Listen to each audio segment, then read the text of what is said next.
في كركوك يترقب الفلاحون حلول موسم حصاد الحنطة، بينما تتخذ لجنة التسويق إجراءات لتسهيل آلية الحصاد والنقل إلى سايلوهات وزارة التجارة. السعر فهو 850 ألف دينار للطن، وهو سعر مجزي. حركة السيارات المحملة بالحبوب حرة داخل حدود المحافظة دون أي تقييدات، أينما يريد أن يذهب يسوق وهو تسويقه مقنن بكتاب الشعب الزراعية. الجهود متواصلة بهدف إيصال المحاصيل إلى مخازن تازة وكركوك والرياض، محاصيل تقدر ب400 ألف طن، وهي نتاج حصاد الأراضي الداخلة بالخطة الزراعية وخارجها أيضا. استعداداتنا كاملة ومواقعنا مهيئة لاستقبال الفلاحين والمسوقين. الاستلام خارج الخطة وداخل الخطة، والمستحقات متوفرة وستسلم أول بأول المستحقات الفلاحين.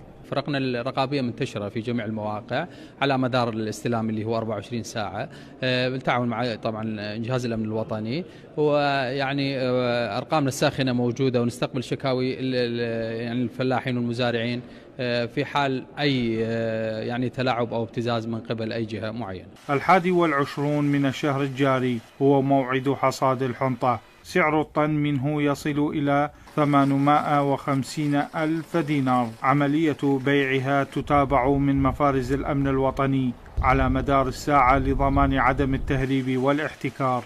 أما الدفاع المدني فقد اتخذ كافة إجراءات السلامة لموسم الحصاد، ويدعو الفلاحين إلى إزالة الحشائش وعدم التدخين داخل الحقول، إضافة إلى استخدام جرار يستعمل في مكافحة الحرائق.